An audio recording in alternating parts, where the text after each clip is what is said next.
et qui est tout à fait saine d'esprit, a vu ces choses, mais elle dit que ce sont des rêves que nous faisions en commun, parce qu'elle a un esprit cartésien, elle ne veut pas admettre que ces choses-là existaient vraiment. En 93, j'ai 13 ans, et ma mère prend contact avec des chrétiens, pas des catholiques cette fois-ci, mais des évangéliques, peu importe, c'est le même Dieu qui sauve. Et ils ont invoqué le nom puissant de Jésus, elle a été délivrée de ses démons. Moi, par la même occasion, j'ai reçu le Saint-Esprit, le consolateur dont le Seigneur nous parle. Ce qu'aucune religion ne peut apporter en réalité, la puissance du Saint-Esprit et tous les fruits de l'Esprit, que sont l'amour, la paix, la joie. Et les années sont passées, mon père s'est remis avec ma mère. Et à la maison, c'était un peu des chrétiens de façade, si vous voulez. Le dimanche matin, ils allaient à l'église, mais le restant de la semaine, c'était des insultes graves et des coups pour mes sœurs et moi. Et à l'âge de 17 ans, j'ai pris la décision de me convertir à l'islam pour faire comme mes copains, parce que je vivais dans un quartier populaire. Dans ma classe, en CM2, il n'y avait que 3 Français de souche. Et au départ, pour faire comme mes copains, je me suis converti à l'islam. Mais à l'époque, vous m'auriez dit ça, je vous aurais dit non, non, c'est pas pour faire comme mes copains, c'est par conviction. Peu importe. Les années sont passées et en réalité, lorsque je me suis converti à l'islam, mon père n'a pas apprécié. Du coup, il m'a jeté à la rue. Lorsque je me suis retrouvé à la rue, rapidement, j'étais confié aux services sociaux et livré à moi-même avec de mauvaises fréquentations. J'ai commencé à être plus délinquant en réalité que musulman, à consommer des stupéfiants et à faire tout un tas de choses malsaines. J'étais violent. Et puis j'avais une relation en dents de scie avec l'islam parce que malgré tout j'allais au jama', à la mosquée. Et puis j'ai commencé à pratiquer en fait ce que l'on appelle le khulouj fi sabilillah en arabe, ce qui veut dire la sortie dans le sentier d'Allah. Je vous parle de ça, on était en 99. Il y avait un frère qui portait la hiya, c'est la barbe, et la amama, donc sur la tête c'est le turban avec le qamis, donc l'habit traditionnel afghan. Et ce frère-là et moi-même et plusieurs autres frères musulmans, nous sommes allés en banlieue parisienne pour aller prêcher dans les banlieues, dans les quartiers, dans les cages d'escalier. On s'est retrouvés en Allemagne, en Belgique. Et j'étais convaincu d'être dans le vrai, très honnêtement. À ce moment-là, je n'étais plus un délinquant, j'étais un musulman convaincu. J'avais appris 20 sourates du Coran par cœur en arabe. Et j'avais l'intention de partir 4 mois au Pakistan. On a appris après les attentats du 11 septembre que les jeunes comme moi qui partaient au Pakistan allaient ensuite dans des camps d'entraînement à Islamabad, des camps d'Al-Qaïda. Mais Dieu n'a pas permis que cela arrive. À l'époque, je me suis marié avec une fille qui était convertie à l'islam, tout comme moi, elle portait le hijab, le foulard. Et on a fait un mariage religieux. Rapidement, elle est tombée enceinte de moi. Et au bout de quelques mois, alors qu'elle était enceinte de moi, le temps d'un week-end, c'était une fille instable et elle m'a trompé avec son ex-petit copain. Elle me l'a dit, je l'ai répudié alors. Et elle est restée sur la banlieue parisienne et moi j'étais sur Angers à ce moment-là. Nous avions gardé contact téléphoniquement et un mardi matin, on a gardé contact par rapport au fait qu'elle était enceinte de moi et qu'elle portait notre enfant. Et un mardi matin, j'ai ressenti quelque chose de très fort que je ne peux pas décrire avec des mots, mais je vais vous le dire quand même. Comme si quelqu'un plongeait sa main dans mon cœur et qu'il retirait quelque chose. À 9h30 du matin, ce même jour, j'ai appelé mon ex-femme à midi et je lui ai dit, regarde, ce matin à 9h30, j'ai ressenti ça, ça, ça. Et là, elle est tombée en larmes, elle m'a dit à 9h30, j'ai avorté. Dieu m'avait averti qu'elle avait avorté. Du coup, j'ai envoyé balader la religion. Je voulais plus entendre parler ni de Allah, ni de Jésus, ni de qui que ce soit d'autre. Et j'ai commencé à m'autodétruire moi-même, au lieu de faire du mal aux autres cette fois-ci, en consommant beaucoup d'alcool et de drogue. Comme je vous l'ai dit, j'avais une relation en dents de scie avec l'islam, donc j'avais des problèmes aussi avec la justice. Et miraculeusement, je pourrais vous le raconter, mais je n'ai pas le temps tout simplement ce soir. Mais de toute façon, tout à l'heure, je vais faire un concert dans la rue et j'en reparlerai. Donc si vous voulez, à 8h, vous êtes les bienvenus.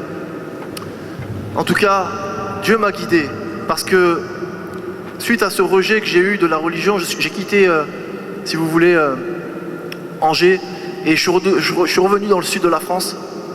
Et là, j'ai rencontré ma femme actuelle, il y a 13 ans de ça. Et si vous voulez, ma femme, quand elle m'a récupéré, j'étais comme un oiseau auquel on avait brisé les ailes.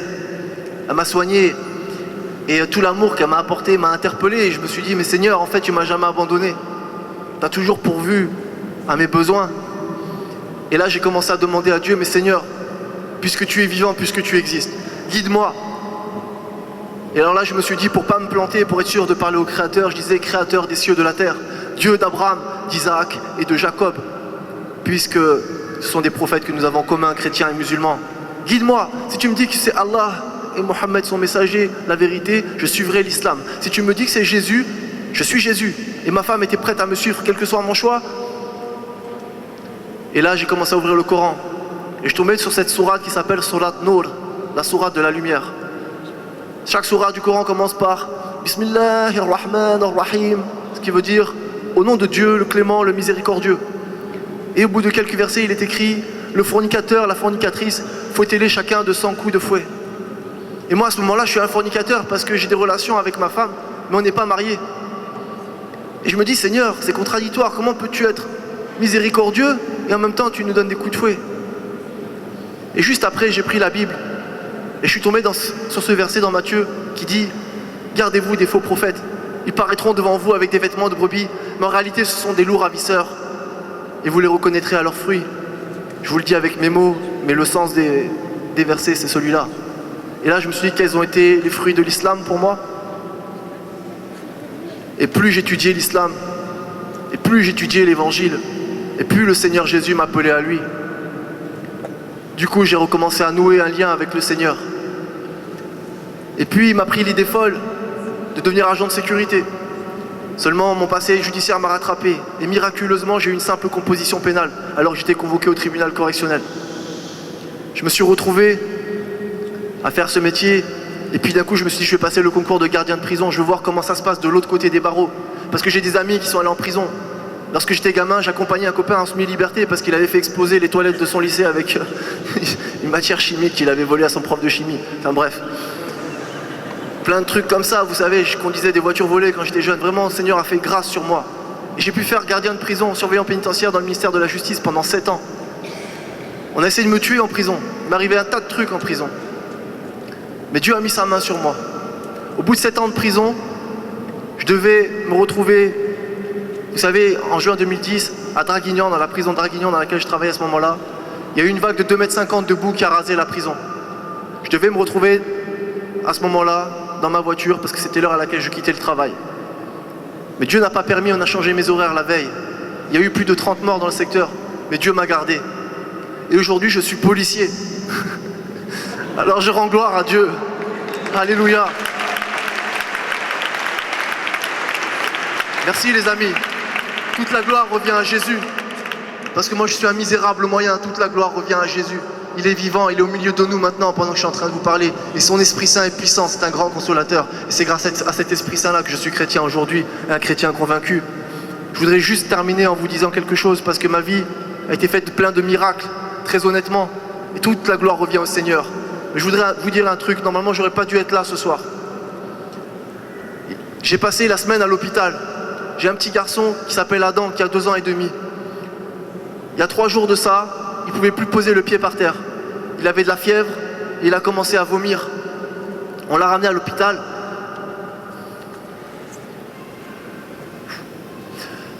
Excusez-moi. On l'a ramené à l'hôpital. Et à l'hôpital, on nous a dit, c'est une infection de l'os.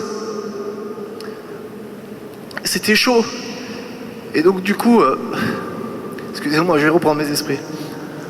C'est une infection de l'os en fait. C'est ce qu'ils nous ont dit en tout cas. Et du coup, ils ont commencé à faire des prises de sang, à se rendre compte qu'il y avait une infection. Et ils lui ont fait des radios de la hanche, du genou, de la cheville. Ils ne savaient pas ce que c'était. Du coup, ils l'ont gardé et ils nous ont dit on va lui faire une scintigraphie.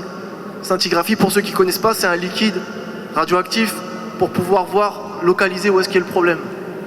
Mais seulement, ils lui ont fait déjà 5 radios pour un petit de 2 ans et demi, c'est beaucoup. Et je me suis retrouvé dans cette pièce où il y avait marqué médecine nucléaire, face à une grosse machine, on devait injecter ce truc à mon fils. Et j'ai demandé au Seigneur, vous savez, le Seigneur, il entend même nos pensées, même les pensées les plus cachées. Et j'ai demandé au Seigneur, j'ai dit, Seigneur, dans ma tête, j'ai dit, Seigneur, montre-moi, je fais cette scintigraphie à mon fils ou pas? Et là, je commence à ressentir un grand malaise. Dieu parle tantôt d'une façon, tantôt d'une autre. Alors j'ai dit non. Je me suis braqué avec le service médical qui m'obligeait à le faire en me culpabilisant, ils m'ont mis la pression. Écoutez, hier à midi, Mon fils ne marchait pas. On était devant l'hôpital, j'ai pris des sandwichs pour les manger avec ma femme devant l'hôpital. On était assis, je commençais à donner des miettes aux pigeons, mon fils a fait pareil. D'un coup, il s'est levé, il s'est mis à marcher et même à courir. Sa température est baissée.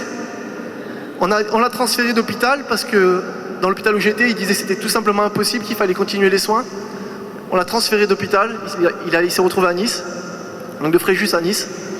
Et là, à Nice, le médecin a fait un examen et ils se sont rendus compte qu'au niveau du sang, tout était normal. Le pédiatre l'a examiné et il nous dit « Mais votre fils, il est guéri, vous pouvez rentrer chez vous. » Gloire à Jésus.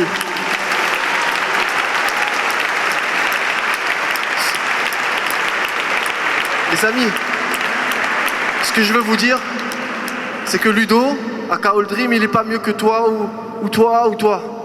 On est tous les enfants chéris du Seigneur. Il ne fait pas de distinction. Il nous aime tous d'un amour égal et immuable, inconditionnel. Qu'on soit musulman, chrétien, bouddhiste, hindouiste, peu importe la religion, peu importe ta couleur de peau, Dieu t'aime, Jésus t'aime. Et il te dit aujourd'hui, je suis le seul chemin, la vérité et la vie. Nul ne vient au Père que par moi. C'est très sérieux. C'est très sérieux. Voilà, que le Seigneur vous bénisse. Amen.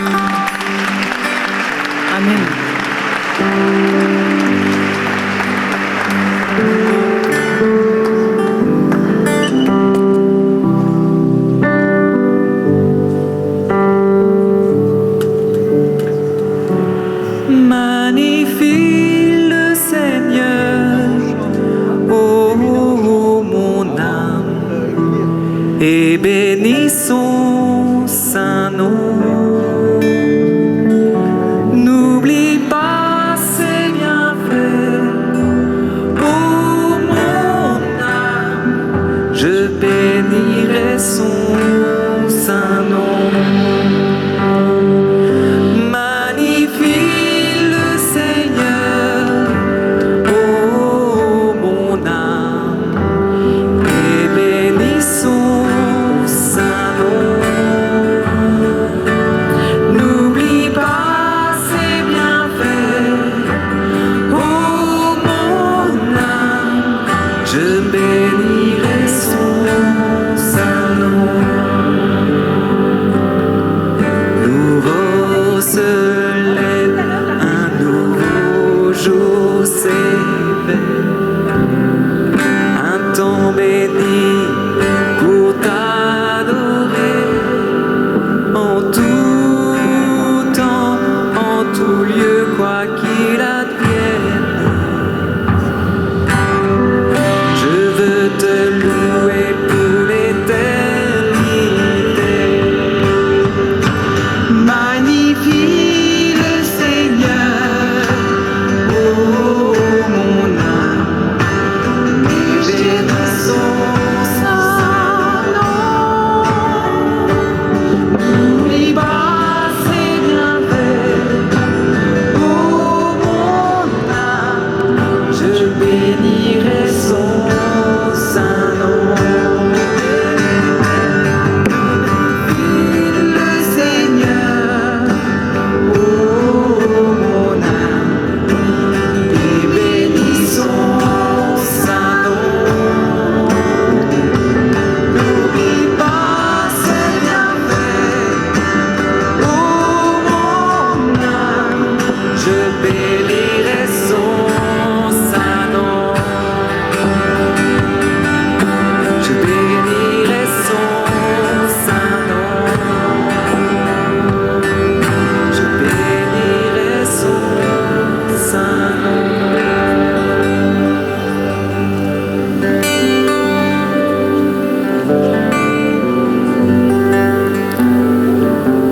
Ah, Seigneur, sois béni pour cette œuvre que tu as faite, pour nos cœurs touchés, bouleversés par cette vie annoncée. Merci pour Ludovic, pour sa famille, et merci pour son chemin de vérité. Merci parce qu'il nous montre un chemin du cœur, il nous montre comment on peut se laisser aimanter par l'amour de Dieu. Voilà, que cette puissance puissance de l'Esprit Saint qui sort de lui nous inonde, vienne bouleverser notre âme profondément. Seigneur, sois béni pour cette joie immense qui nous habite, ce cadeau qu'il nous a offert. Amen.